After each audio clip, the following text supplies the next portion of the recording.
ini dan saya telah tahu cara untuk mengatasi dan telah berkembang semula lah. Itulah sebab saya dapat bertahan, bukan bertahan saja, dan terus berkembang. 20 tahun ya. Jarang you jumpa orang dalam industri MLM dapat bertahan dan berkembang. Dan satu family dan orang kaya saya 21 jutawan dan berjaya. Itu salah satu you tengok ke hasil saja kamu akan nampak lah. Okey. Mula-mula mengapa saya biar orang datang dan pergi, mula-mula pada tahun 95 saya boleh imbas kembali ya. Sebab ini susah nak lupa. Saya biar customer datang dan pergi, mengapa? Sebab saya tidak tahu 3S. Saya tidak tahu ini adalah peluang. Jadi customer makan sehat, okey, dia berhentilah. Kedua, makan tak ada kesan, berhentilah. Dia anggap ini adalah ubat.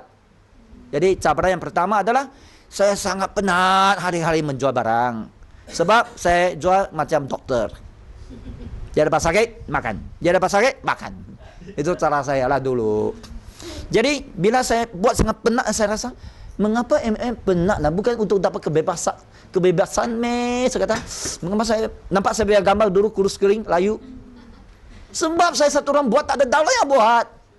Okey, itu cara. Lepas tu saya belajar dapat apply saya.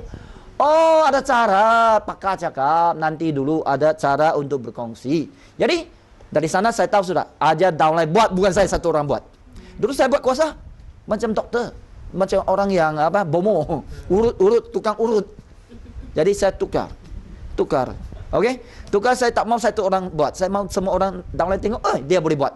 Jadi itu sudah berkembang. Okey.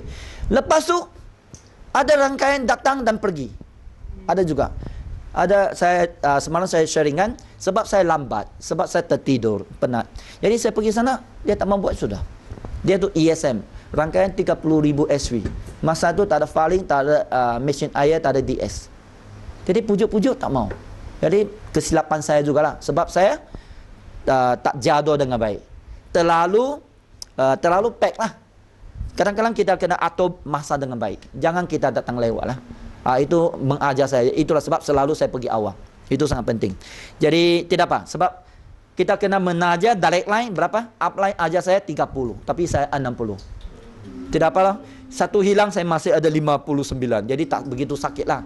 Kalau saya ada 3 downline, hilang satu, tinggal 2. Sakit lah. Lagi sakit kan? Itu perasaan. Jadi tidak apa. Saya bina yang lain. Itu salah satu. Pernah ada satu lagi, itu downline lagi stokis tahu. Itu paling buat saya sakit hati lah dan sedih lah. Sebab itu orang kan, saya membantu dia stokis lagi. Dari segi kewangan, dari segi tiap-tiap minggu saya naik gunung, turun gunung, pergi sana bagi ceramah setiap minggu dah selama 2 tahun. Lepas tu dia dah lompat ke company lain. Halah. Dan cakap saya tak membantu. Itu paling saya sedih lah 2 bulan lah. Tapi tidak apa boleh buat. Next. Dan bina lain lagi. Sebab kita tak boleh membantu semua orang berjaya. Dan kita tak boleh membantu pun harap dia menghargai. Itu sifat manusia. Jadi saya belajar lah. Jadi saya kata saya tak mau jadi ibu bapa Elken. Saya dah jadi guru Elken. Sebab ibu bapa Elken memang susah. Harap semua anak berjaya. Kan? Satu tak berjaya, sedih. Hari-hari menangis. Sebab semua ibu bapa mau semua anak berjaya kan? Sebab cikgu lain. Saya tak boleh harap semua anak murid saya dapat cemerlang. Ada 40 kan? Saya mesti harap yang rajin, yang berusaha, yang boleh teachable, boleh diajar, baru berjaya. Jadi sekarang saya pegangan prinsip saya sebagai seorang guru di Elken. Saya tak boleh harap semua downline berjaya. Tapi saya hanya membantu yang bertekad, yang rajin, yang memang boleh diajar. Itu saya. Jadi hati saya tak begitu sakit lah. Itu kita kena tahu balance tahu. Okey lah. Memang ada orang kan naik bas, turun bas kan. Tapi orang kita jadi driver, jangan turun lah. Itu saja. Itu pengalaman saya. Ada saya punya lain juga yang di KL. Ada yang datang pergi, tidak apalah. Next lagi. Rangkaian 100,000 BCM. Tapi saya ramai juga. Sebab kadang-kadang kan kita kena tahu mengapa sebab lah. Salah satu, saya tidak mahir bagaimana pimpin. Kedua, sebab saya punya 3S tak kuat. Tak ada, kurang pengalaman. Tidak apa dah. Dari sini dia dapat pengalaman. Kadang-kadang bukan salah saya. Kadang-kadang mereka ada pilihan yang lebih baik. Okey, sebab dia dapat projek, dia businessman. Tidak apa, tapi dia bayar downline, saya ambil lah. Ini tak mau, tapi downline lagi. Jadi you boleh tengok saya punya DVD bagaimana bina rangkaian. Bagaimana bina rangkaian.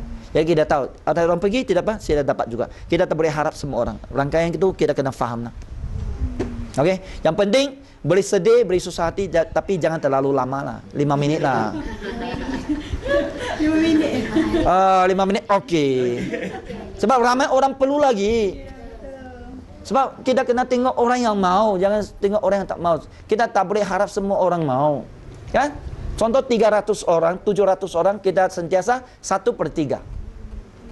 Kita cari 10 orang, mungkin 3 orang mau. 3 orang tak mau. 3 orang mungkin cuba dululah. Tidak apa. Itu perkara biasa. Kan?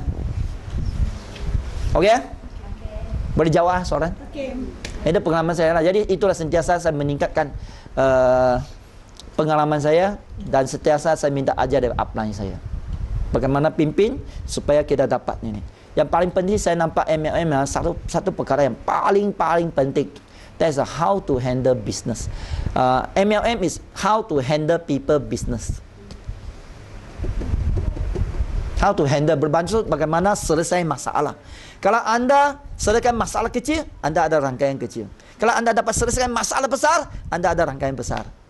Kalau anda memang sanggup dan rela selesai masalah, anda biar rangkaian sangat-sangat besar. Jangan takut masalah. Itu perkara biasalah. Kita belajar. Jadi sama juga rangkaian. Handle masalah pribadi, masalah rangkaian. Tidak apa, kita belajar bagaimana selesai. Itu ada cara dia. Kejayaan ada cara. Kegagalan ada sebab. Sampai hari ini, saya pun belajar dari upline saya. Okey, dia tanya Aling. Aling tak ada pengalaman hari ini? Jutawan? Nampak? Tidak apa. Yang penting, jumpa masalah, nanti dulu. Macam mana kita jawab. Cara jawab pun sangat penting. Selesai masalah pun penting. Bukan kita buat sale saja tau. Selesai masalah emosi, salah satu cara. Selesai masalah mereka bagaimana menghadapi cabaran. Bagaimana meningkatkan kekuatan dia. Ada cara dia. Ada 5 langkah lah. Hari ini saya kongsi ya. Pertama, yang mula-mula kita mesti bina pikiran minda yang betul dulu. Iaitu gunakan elite seminar. 9 kunci supaya dia faham. Okey? Lepas tu kita ajar 3S. Cara untuk buat bisnes. Lepas tu kita mesti tahu dia punya tanggungjawab. Orang ni tanggungjawab atau tidak? Dia boleh besar pergi lebih jauh atau tidak? Oh, dia jadi MMC, jadi speaker, kan? Okey, lepas tu tanggungjawab, lepas tu anugerah, iaitu penghargaan. Oh, kita bagi dia jadi superstar. Kalau DVD, jadi speaker kan? Jadi winner side. Lepas tu kita bagi dia kekuatan kekuatan autonomi. Kuasa. Bermaksud dia orang yang paling top kawasan dia lah. Itu 5 peringkat kita membina atau kita melahirkan seorang bintang yang cukup besar. Seorang contoh Chua Hao Ling lah. Mula-mula saya jumpa dia, oh okey loh, ini boleh buat 5,000 IC ya. Okey, setiap bulan kongsi 1 produk saya 3S. Tapi sikap dia bagus. Jadi saya kongsi elite seminar. Contoh Lepas tu kali yang kedua, bulan kedua saya pergi jumpa, dia ada satu boyfriend, Mr. Cool. Boleh tahan. Okey. Jadi jumpa kawan dia, semua budak-budak. Okey. Kali yang ketiga pergi, semua hilang. Mengapa? Jatuh cinta, sakit cinta, exam. Begitu ke budak-budak? Okey. Tidak apa, tapi dia bertahan. Dia boleh terima cari orang lain. Ini boleh. Lepas tu kongsi, dia sanggup pergi Singapura, buat sale sampai pergi Jepun. Boleh tahan. Slipper rosak, koyak pun jalan. Tak ada orang tunggu. Dia ada rajin dan tekad. Ini boleh tahan. Okey, follow up lagi. Itu cara lah. Lepas tu bagi dia tanggungjawab macam mana. Dia jadi MC, cari orang, tak ada orang, cari miskuit. Pergi rumah dia tunggu. Jadi dia ada tanggungjawab. Lepas tu kita keluar VCD. Rekod. Okey, saya rekod. Cakap suara pun tak dengar. Ini sekarang 4 besar, dulu 4 kecil. Tak dengar suara dia. Okey. Pelan-pelan besar-besar. Begitulah. Lepas tu keluar VCD, bagi ceramah, bagi peluang kongsi di KL. Boleh tahan ada peluang jadi speaker. Dari sana faham, pergi rumah dia, dia ada impian.